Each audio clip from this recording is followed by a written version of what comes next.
최근 윤 대통령 부부가 휴대전화를 교체했다는 사실을 알리면서도 대통령실은 기존 전화기를 어떻게 처리했는지에 대해서는 함구해왔습니다.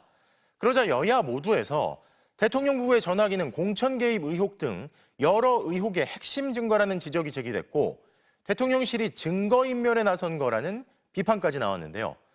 이에 대해 대통령실이 처음으로 공식 입장을 밝혔는데 제대로 된 답을 했을까요? 강현섭 기자입니다.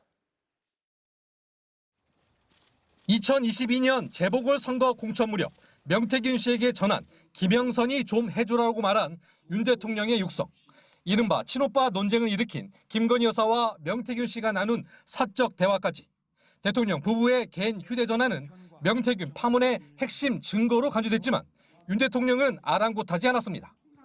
공무원들, 장차관들하고도 크게 국가 안보나 이런 거에 저게 아닐 때는 그냥 제 휴대폰을 쓰고요.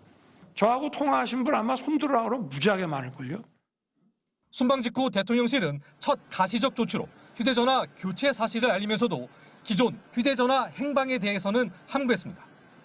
대통령실 관계자는 기존 휴대전화 폐기 여부를 묻는 취재진의 질문에 소통 방식에 변화가 있을 것이라고 말씀드렸다면서 이것으로 가름하겠다고 했습니다. 기존 휴대전화를 가지고 있다면 즉답을 피할 이유가 없는 만큼 야당이 지적한 증거인멸 의심만 키운 셈이 됐습니다. 특히 검찰이 윤 대통령과의 녹음 파일이나 명 씨의 휴대폰을 확보하지 못한 가운데 대통령 부부의 기존 휴대전화 확보 여부가 향후 검찰 수사 의지의 가늠자가 될 것으로 보입니다. 이런 가운데 대통령실은 야당의 상설특검 추진을 강하게 비판했습니다. 자신들의 꼭두각시로 임명함으로써 민주당 마음대로 특검 후보를 추천하고 민주당이 수사와 기소를 독점해 자신만의 검찰로 만들겠다는 의도로 보입니다.